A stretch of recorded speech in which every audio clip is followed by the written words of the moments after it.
Hello नमस्ते, कैसे हो आप लोग। उम्मीद करता हूँ बहुत बढ़िया हो आप लोग और आपकी प्रिपरेशन भी जबरदस्त चल रही है। अब देखो, इंग्लिश ऐसा सब्जेक्ट है कि डर तो सबको लगता है लेकिन स्कोरिंग भी बहुत ज़्यादा है। अभी मैं एस्पिरेंट्स को देखता हूँ, मैं खुद अपने एक्सपीरियंस से बता रहा हूँ भाई। लोग मैथ स्ट्रॉन्ग करता है, लोग रीजनिंग स्ट्रॉन्ग करता है, लेकिन इंग्लिश ईजी होने के बावजूद भाई लोग इसको थोड़ा डर बोलो या थोड़ा वीक रह जाए बोलो, इसको थोड़ा लूज छोड़ देता है। लेकिन इंग्लिश मैं कह रहा हूँ भाई, इंग्लिश ऐसा सब्जेक्ट है जो सबसे ज्यादा स्कोरिंग है। क्योंकि जब अब प्रीलिम्स तो छोड़ दो, प्रीलिम्स तो पता ही है जितना है। मेंस में आप सिर्फ इंग्लिश पोर्शन मत देखो, डिस्क्रिप्टिव भी देखो। डिस्क्रिप्टिव मिला के इंग्लिश का पोर्शन बहुत ज्यादा मार्क्स आता है। और इंग्लिश से ही में आप कोई सा भी एग्जाम पकड़ के लो, इंग्लिश का मार्क्स बहुत इंपॉर्टेंट रोल प्ले करता है आपके सिलेक्शन के लिए। And in this video, this is a promise from a former banking aspirant to a current banking aspirant कि इस वीडियो के एंड तक ऐसा डिटेल इंग्लिश स्ट्रैटेजी डिस्कस करने वाले हैं कि इसके बाद इंग्लिश को आप करने वाले हो। तो बिना किसी टाइम वेस्ट के इस वीडियो को स्टार्ट करते हैं। Hello guys, welcome to a new video of Deep Blogs. So welcome to a new video जहां पे हम लोग डिटेल्ड इंग्लिश स्ट्रेटेजी डिस्कस करने वाले हैं। और मैं वीडियो के शुरू में बोल रहा हूँ, ये वीडियो ना स्पेशली उन स्टूडेंट के लिए होने वाला है कि जो नॉन इंग्लिश मीडियम बैकग्राउंड से आते हैं। देखो, मे भी इंग्लिश मीडियम बैकग्राउंड कहने वाला ऐसा है तो हम लोग इंग्लिश मीडियम बैकग्राउंड से, लेकिन अब सबको मालूम है कि भाई बातचीत स्कूल में पढ़ाई भी हम लोग भाई रीजनल लैंग्वेज में बात करते थे। इंग्लिश मेरा भी पर्सनली बोलो उतना स्ट्रांग नहीं था, लेकिन मैंने पर्सनली कसम खाया था कि भाई स्ट्रांग करूंगा इस सब्जेक्ट को, इतना स्ट्रांग करूंगा क्योंकि ये सब्जेक्ट स्कोरिंग बहुत ज्यादा है। अभी बहुत ज्यादा से पहले भाई इसका मार्क्स कितना, वेटेज कितना है, ये पता करना जरूरी है। अगर हम लोग देखेंगे इंग्लिश प्रीलिम्स में अराउंड 30 क्वेश्चन 30 मार्क्स का आता है। आईपीएस पीओ प्रीलिम्स का बात करें तो ठीक है। अभी क्लर्क का हम लोग को बात करें तो हम लोग को सबको मालूम है कि अराउंड इंग्लिश 30 क्वेश्चन 30 मार्क्स का ही आता है, ठीक है। अभी ये कोई भी क्लर्क पकड़ लो, आईपीएस क्लर्क पकड़ लो, एसबीआई क्लर्क प्रीलिम्स, ये सब प्रीलिम्स की बात कर रहे हैं, आईपीएस पीओ प्रीलिम्स। अभी एसबीआई के क्यों अलग है, क्योंकि एसबीआई ऐसा एक लौता ऐसा पीओ एग्जाम है जहाँ पे वो क्या करता है, 40 क्वेश्चन है 40 मार्क्स के। 40 क्वेश्चन 40 मार्क्स के वो लोग लेते हैं 20 मिनट में, ठीक है। क्योंकि मैं बोला हूँ पिछले वीडियो में बोला हूँ कि ये थोड़ा इंग्लिश टीचर वाला एग्जाम है, लेकिन अब मेंस में देखोगे तो इसका वेटेज कम हो गया है। तो अब जब एसबीआई पीओ का प्रिपरेशन कर रहे हो तो इंग्लिश को अब इग्नोर कर ही नहीं सकते हो। ये प्रीलिम्स की बात कर रहे हैं। अगर मेंस की बात करें तो अब क्लर्क का देखोगे इंग्लिश में 40, कोई भी क्लर्क का एग्जाम पकड़ लोगे 40 क्वेश्चन 40 मार्क्स होते हैं, 35 मिनट्स देते हैं। मतलब ये 40 मार्क्स में ना भाई 30 मार्क्स 28 से 32 मार्क्स ले आना कोई बड़ी बात नहीं है। ये मैं सही में बोल रहा हूँ, अगर राइट स्ट्रैटेजी राइट अप्रोच लेके चलो तो। अभी क्लर्क का में एसबीआई क्लर्क का भी देखो 40 क्वेश्चन 45 मिनट्स 30 मिनट्स का देता है। अभी अगर आईपीएस पीओ की बात करो तो ये इसमें एक चीज देखो कि ए 35 क्वेश्चन 40 मार्क्स तो है ही, ठीक है। 35 क्वेश्चन 40 मार्क्स तो है, क्योंकि इसमें सेक्शन क्या होता है, एक होता है सेक्शन ए जिसमें आपके 5 क्वेश्चन रहते हैं, ठीक है। 5 क्वेश्चन रहते हैं 2-2 मार्क्स के। और एक होता है सेक्शन बी जिसमें बाकी 30 क्वेश्चन 1-1 मार्क्स के रहते हैं। तो टोटल आपके 40 मार्क्स के आते हैं, ठीक है। अभी जो मेन चीज आप लोग इग्नोर करते हो वो है ये डिस्क्रिप्टिव। ये दो क्वेश्चंस आते हैं, डिस्क्रिप्टिव लेटर आ गया, ईमेल आ गया, ये 25 मार्क्स के। ये भाई ये 25 मार्क्स में 20 प्लस ले आना कोई बड़ी बात नहीं है, अगर अप्रोच सही रहा तो। जब हम लोग मेंस क्लियर करेंगे उसके बाद हम लोग डिस्क्रिप्टिव की बात करेंगे। अभी बात करेंगे तो क्या प्रीलिम्स और मेंस में जो इंग्लिश, सिर्फ जो इंग्लिश है उसके में कैसे मार्क्स ले आना है। एसबीआई पीओ मेंस में अगर देखेंगे तो 40 क्वेश्चंस यहाँ पे 20 मार्क्स आ जाते हैं, है ना। यहाँ पे 40 क्वेश्चंस और 20 मार्क्स के आते हैं, क्योंकि इसमें वेटेज कम हो जाता है, हर क्वेश्चन हाफ मार्क्स के होते हैं, ठीक है। अब आ रहे डिटेल इंग्लिश स्ट्रेटेजी डिस्कस करने में कि भाई क्या होने वाला है। अभी जब पीओ की बात करें, आईपीएस पीओ हो गया, एसबीआई पीओ हो गया, या इवन क्लर्क की भी बात करें, IBPS clerk, SBI clerk, RC, एक आरसी रहेगा 7-8-9 क्वेश्चंस तक आते हैं, ठीक है। आरसी में 8 से 9 क्वेश्चंस में अराउंड 7 क्वेश्चंस डायरेक्ट आरसी से रहते हैं, बाकी 2 क्वेश्चंस क्या होता है वो कैप के रहते हैं, ठीक है। 7 क्वेश्चंस आरसी से डायरेक्ट रहेंगे। और ये भी ऐसा नहीं कि डायरेक्ट सवाल पूछेंगे आपसे, ठीक है। वो भी थोड़ा मतलब अभी थोड़ा इवॉल्व हो रहा है पैटर्न, तो डायरेक्ट सवाल नहीं पूछ रहे, ठीक है। तो 8 से 9 का पकड़ के चलो। एक पैराजंबल देता है, मतलब 4 शिफ्ट में तो मैं 2 से 3 शिफ्ट देखा ही हूँ, पैराजंबल आता है, ठीक है। उसके बाद एरर डिटेक्शन, ये तो भाई आएगा ही आएगा 5 मार्क्स का। इसके बाद क्या आता है, क्लोज टेस्ट नहीं तो फिलर्स आएगा। अभी देखो पैराजंपल क्लोज टेस्ट फिलर्स ये ना मिक्स होते हैं कि अगर पैराजंपल 5 मार्क्स का आ गया तो क्लोज टेस्ट से फिलर्स आ गया 5-5 मार्क्स का, नहीं पैराजंपल्स नहीं है तो क्लोज टेस्ट फिलर्स दोनों आ गया 5-5 मार्क्स का।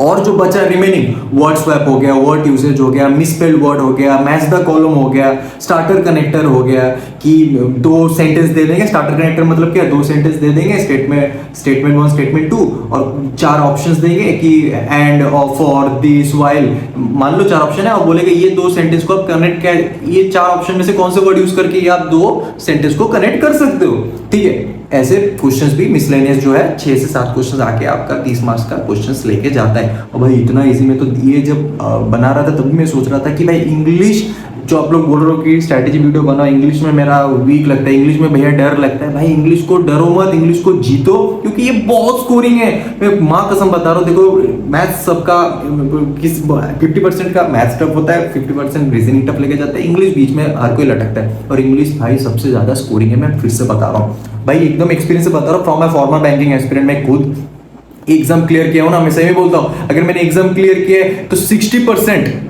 मेरा इंग्लिश का कंट्रीब्यूशन है। ये मैं ब्लंट ऑनेस्ट ट्रूथ बता रहा हूँ आपको। अभी आपके ऊपर है आपको क्या करना है। तो इस स्ट्रैटेजी को, वीडियो को मैंने ना 4 पार्ट में डिवाइड किए। अगर हम लोग करेंगे तो क्या, एक हम लोग पकड़ के चलते ग्रामर, रीडिंग कॉम्प्रिहेंशन एक पार्ट में डिवाइड किया, एक पार्ट में वोकैब और भाई तीसरी पार्ट है प्रैक्टिस।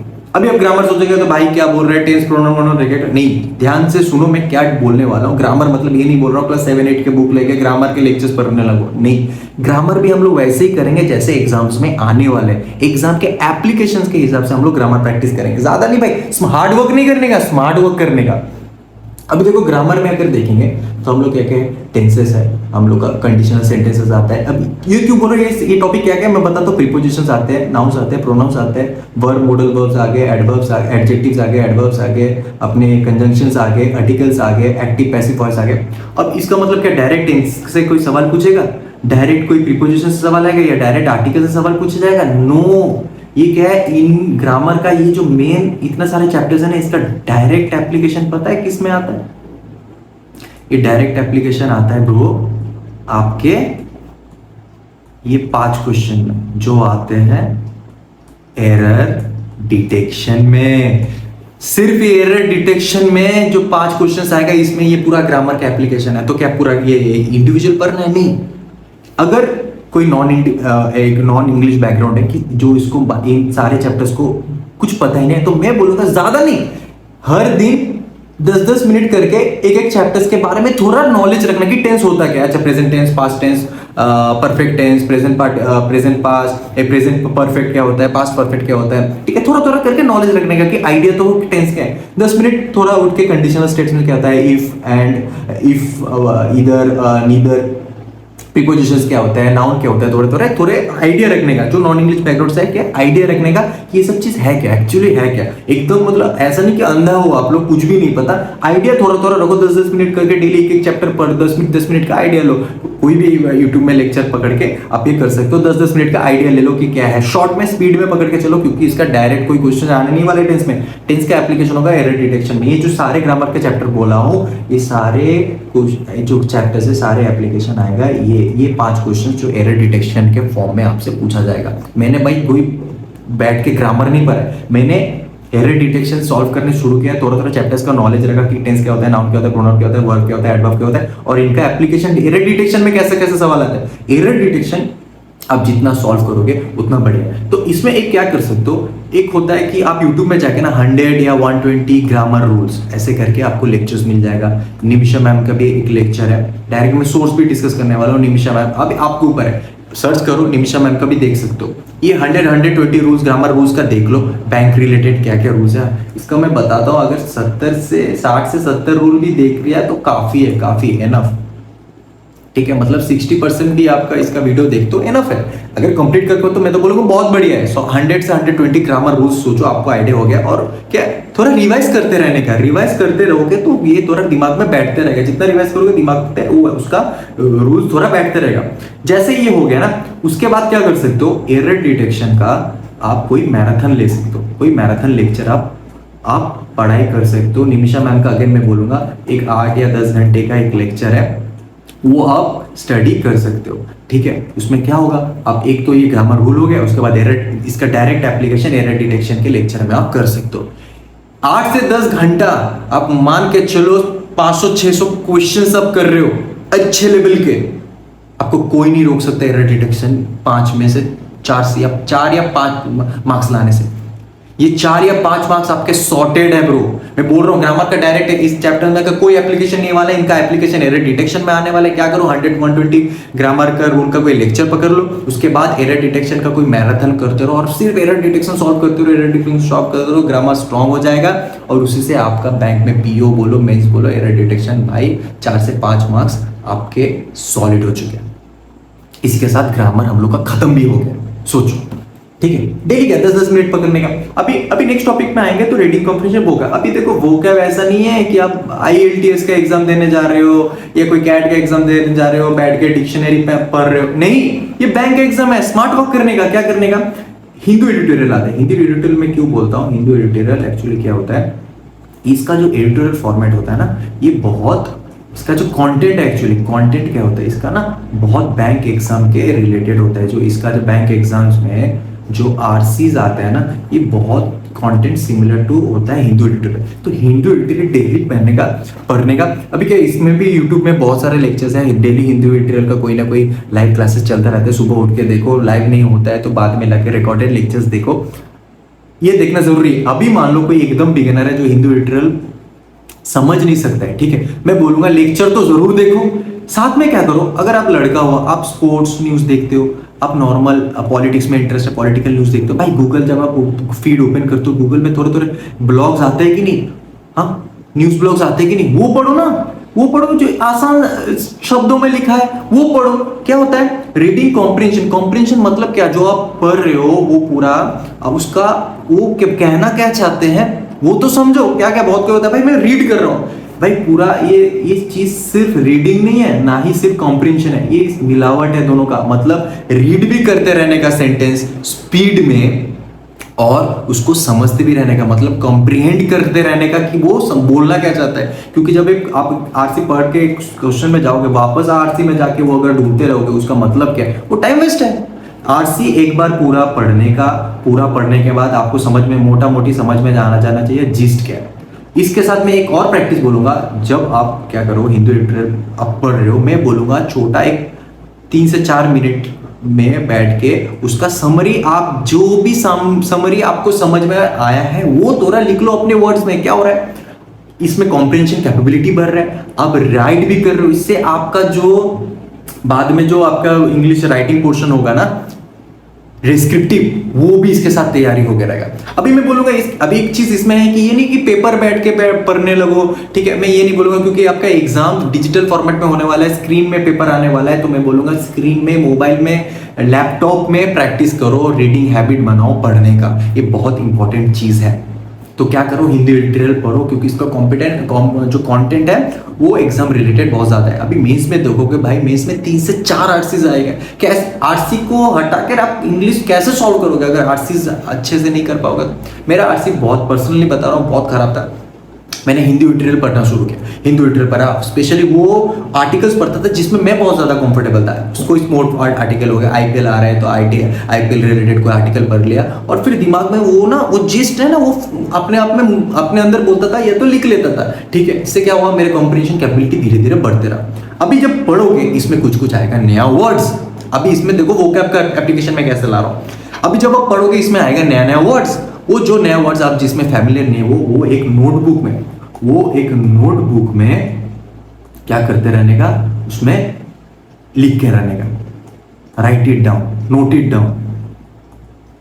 इट डाउन, और डेली जब आप नेक्स्ट दिन उठ के वो आर्टिकल पढ़ोगे, पहले वो जो पिछले दिन का जो वर्ड्स है वो थोड़ा रिवाइज कर लेने का, उसका मीनिंग लिख के रखने का कि इसका मीनिंग क्या है। इसके साथ क्या हो रहा है, एडिटोरियल पढ़ रहे हो, रीडिंग हैबिट बन रहा है, कॉम्प्रिहेंशन कैपेबिलिटी बढ़ रहा है। अगर समरी लिख के जिस पढ़ रहा हो, डिस्क्रिप्टिव का भी साथ में प्रैक्टिस हो रहा है, कॉम्प्रिहेंशन कैपेबिलिटी नेक्स्ट लेवल जा रहा है, साथ में जो नया नया वर्ड्स आ रहे हैं और वो लिख के भी रख रहे हो, तो वोकैब भी नेक्स्ट लेवल में चला जाएगा। ये 100% लिख के ले लो, कोई नहीं रोक सकता आपको इंग्लिश में, आपको चंक मार्क्स ले आने में। क्या कह रहे हो, और इंग्लिश आपका डिसाइडिंग फैक्टर होगा सिलेक्शन में, लिख के ले लो। क्या करो, हिंदू लिटरेचर पर, उसके बाद क्या करो, जो मेन है वो है आरसीज। आरसी प्रैक्टिस करना जरूरी है, क्योंकि आरसी ऑब्वियसली आरसी आप एडिटोरियल पढ़ रहे हो, बहुत बड़ी बात है, बहुत बढ़िया बात है। उसके बाद आपको जो इंपॉर्टेंट है आरसीज, आरसीज प्रैक्टिस करना बहुत इंपॉर्टेंट है, ठीक है। साथ में आरसीज प्रैक्टिस करना, अभी कितना आरसीज करना है, कितना घंटा देना है, क्या देना है, वो भी डिस्कस करेंगे। अभी जो बोल रहा हूँ स्ट्रैटेजी, वो बस ध्यान से सुनते रहो, ठीक है। आरसी साथ में प्रैक्टिस करने है। अभी देखो इसमें मैं भी ये भी मेंशन किया कि आप जिस ब्लॉग में कंप्यूटर न्यूज ब्लॉग्स देख रहे हो, आप कोई स्पोर्ट्स ब्लॉग देख रहे हो, लड़की लोग के लिए अगर कोई फैशन आर्टिकल पढ़ते हो, या कोई भी ऐसे आर्टिकल जो मोबाइल में आते हैं ना, गूगल में, वो छोटे छोटे जो आर्टिकल्स होते हैं ना, अराउंड 100-120 वर्ड्स के, वो आप पढ़ते रहो। क्या होता है इसमें आपके रीडिंग हैबिट बना रहता है, रीडिंग स्पीड धीरे धीरे बढ़ेगा, कॉम्प्रिहेंशन कैपेबिलिटी धीरे इंक्रीज होगा। देखो कॉम्प्रिहेंशन कैपेबिलिटी जितना ज्यादा इंक्रीज होगा, उससे आपका रीडिंग स्पीड भी बढ़ेगा, ठीक है। एक टाइम ऐसा आ गया था जब हिंदू लिटरेचर मेरा बहुत अच्छा कॉम्प्रिहेंशन कैपेबिलिटी आ गया, उसके बाद मैं क्या किया था, मैं कैट में ये बोला जाता है इयोनेसे को भगवान माना जाता है, क्योंकि कैट में देखो कि ये एडवांस लेवल बच्चे के लिए, अगर आपका एडवांस लेवल हिंदू लिटरेचर बहुत अच्छे से समझ में आ रहा है, बहुत अच्छा कर रहे हो, या आपका पहले से इंग्लिश स्ट्रॉन्ग है, तो मैं बोलूंगा गो फॉर इयोनेसिस। कैट में आप सुनोगे, कैट का जो आरसीज लेवल आता है ना, इयोनेसिस के लगभग सेम आता है। ये जब स्टार्टिंग में मैं पढ़ा था ना, एक तो ये पूरा पर अराउंड ये 800-900 वर्ड्स के होते हैं, तो ये पूरा पढ़ने में ही आपको स्टार्टिंग में तो 45 से 1 घंटा लग सकता है। आप धीरे धीरे रीडिंग कैपेबिलिटी बढ़ेगा, कॉम्प्रिहेंशन कैपेबिलिटी बढ़ेगा, तो इसको 30 मिनट्स या 20 मिनट्स तक भी ला सकते हो। ये मैं तभी बोल रहा हूं जब आपका इंग्लिश में पकड़ बहुत स्ट्रांग हो चुका है या पहले से ही है। गो फॉर इयोनेसिस भाई, जितना तगड़ा, अगर मेंस का प्रिपरेशन में, एक तो प्रीलिम्स का पकड़ के चलो, ठीक है, प्रीलिम्स तो इजी है, अगर इजी करोगे तो फिर मेंस लटक जाएगा। एकदम पकड़ के चलो ऐसे कि मेंस का प्रिपरेशन करना है, एकदम सॉलिड मटेरियल प्रैक्टिस करके चलोगे तो मेंस तो भाई हवा लगेगा, प्रीलिम्स तो भाई हवा लगेगा, सिंपल सी बात है। उसके बाद जो बोलूंगा कि रूट वर्ड, अगर हो सके रूट वर्ड्स करो, नहीं तो भाई कोई दिक्कत नहीं है, मत करो। अभी देखो वोकैब में एक दो चीज और आता है कि ये मेंस में आते हैं इडियम्स और phrases, like it's raining cats and dogs, एक इडियम फ्रेजेस आ गया। इसका मतलब भाई बहुत किसी को अगर नहीं मालूम है, it raining cats and dog मतलब ये नहीं भाई कुत्ता और बिल्ली बारिश हो रहा है, नहीं, it raining cats and dog मतलब इट्स रेनिंग हेवीली, एक इडियम फ्रेजेस है। ऐसे बहुत सारे इडियम फ्रेजेस आएगा, एक क्वेश्चन में एक इडियम फ्रेज दे देगा, उसको बोलेगा इसका मीनिंग क्या है, 4 ऑप्शन दे देगा। भाई अगर मीनिंग ही नहीं पता चलेगा, अगर इडियम फ्रेजेस आपको पता ही नहीं है, कैसे सॉल्व करोगे? एग्जाम रिलेटेड ऐसे इडियम फ्रेजेस सॉल्व करते रहने का। ये भी बहुत सारे लेक्चर्स है, आप ढूंढ, मैं जितना सारा टॉपिक बोल रहा हूँ, टॉपिक इंडिविजुअली आप यूट्यूब में जाके सर्च कर सकते हो, बहुत सारे लेक्चर्स भरे पड़े हैं। इसके बाद फ्रेजल वर्ब्स आप कर सकते हो, लाइक एग्जांपल देता हूँ, she gave up quitting, she gave up smoking. अभी इसका मतलब क्या हो, शी लिटरली इसका मतलब क्या हो, स्मोकिंग दे रहा है, नहीं, शी गेव अप स्मोकिंग मतलब she gave up smoking cigarettes मतलब क्या, शी क्विट स्मोकिंग सिगरेट, ठीक है। ऐसे फ्रेजल वर्ब्स ही आता है, आपको बोल देगा एक सेंटेंस में, एक फ्रेजल वर्ब दे देगा, इसका मीनिंग क्या है, ठीक है। ऐसे 4 ऑप्शन देते हैं, समझ रहे हो? तो क्या करने का, जिसमें बता देते हैं क्या, रीडिंग कॉम्प्रिहेंशन हिंदी लिटरेचर पढ़ो, कंटेंट एग्जाम से बहुत सिमिलर है। उसके बाद आरसीज प्रैक्टिस करो, उसके बाद अगर टाइम एंड न्यूज ब्लॉग पढ़ो, अगर जिसमें आप कंफर्टेबल हो, ठीक है। उसके बाद अगर आपका पकड़ स्ट्रांग हो चुका है या बहुत ज्यादा अच्छा है, आप योन ऐसे पढ़ सकते हो, उसमें बहुत सारे रूट वर्ड्स आएगा, बहुत सारे ऐसे वर्ड्स आएगा जिसको आपको मालूम नहीं है, वो वर्ड्स नोट डाउन करते चलो, इससे साथ साथ आपके वोकैब भी इंक्रीज होगा, साथ में इडियम फ्रेजेस और फ्रेजल वर्ब्स भी थोड़ा थोड़ा करके प्रैक्टिस करते चलो। मतलब हफ्ते में अगर इडियम्स को 10 मिनट और फ्रेजल वर्ब को 10 मिनट भी देख के चल रहे हो, हफ्ते में संडे में बैठ के बोल रहे हो कि मैं इडियम फ्रेजेस 10 मिनट करूंगा, अगले हफ्ते में फ्रेजल वर्ब करूंगा, ये भी काफी है, ठीक है। अभी आपके ग्रामर हो गया, ग्रामर का डायरेक्ट एप्लीकेशन एडिटर इसमें आ गया, एडिटेशन में आ गया। इसके बाद वोकैब हो गया, रीडिंग कॉम्प्रिहेंशन वोकैब हो गया। अब बचा जो इंपॉर्टेंट मिसलेनियस आ गया वो है पैराजम्पर्स। भाई पैराजम्पर्स मैं जब कैट का देखा था ना भाई, 5 से 6 आता है। अभी कैट का क्या है, पैराजम्पर्स आता है, नहीं तो कभी कभी ऑड वन आउट आता है। अभी क्या मैं देख रहा हूँ, कभी कभी बैंक में ऑड वन आउट भी दे रहा है, लेकिन बहुत कम दे रहा है, तो इसकी बात अभी नहीं करूंगा। लेकिन पैराजम्पर्स में क्या होता है, 5 स्टेटमेंट दे देंगे, ठीक है, 5 स्टेटमेंट दे देंगे और आपको बोलेंगे इनको करेक्ट ऑर्डर में अरेंज करो। मतलब हो सकता है अरेंज ऐसे 5 4 1 3 2 ऐसे ऑर्डर में एक मीनिंगफुल पैराग्राफ बन रहा है। ये होते हैं पैराजम्बल्स। अभी पैराजम्बल्स आप कैसे सॉल्व करोगे, अगर आपके कॉम्प्रिहेंशन कैपेबिलिटी अच्छा नहीं है, तो डायरेक्ट लिंक है ये रीडिंग कॉम्प्रिहेंशन से। आप जितना कॉम्प्रिहेंशन पढ़ोगे, जितना आपका कॉम्प्रिहेंशन कैपेबिलिटी बढ़ेगा, उतना आप समझ पाओगे ना। इसको अरेंज कैसे करोगे, लोग बोलते हैं पैराजम्बल्स डर लगता है, अरे डरो मत, इसको सॉल्व करो। पहले आरसीज पढ़ते रहो और साथ साथ पैराजम्बल्स भी सॉल्व करो, ठीक है। पैराजम्बल्स सॉल्व करने से ही आपका स्पीड भी बढ़ेगा और मार्क्स भी आएगा। सिंपल बात, आप पैराजंपर्स इग्नोर करके नहीं चल सकते, तो 4 में से 3 शिफ्ट में तो भाई पैराजंपर्स आने ही आने वाला है, लिख के ले लो। अभी पैराजंपर्स हो गया, उसके बाद पैरा कंप्लीशन क्या होगा, एक पैरा दे देगा, उसको सेंटेंस कंप्लीट करो। पैरा इंसर्शन है, ऐसा एक 2 3 4 ऑप्शन दे देगा, आपको बोलेगा ये स्टेटमेंट के अंदर ये 4 ऑप्शन में से कौन सा पैरा आपको इंसर्ट करके एक मीनिंगफुल पैरा बन रहा है, मीनिंगफुल कंप्रीहेंशन आरसी बन रहा है, वो बोलो।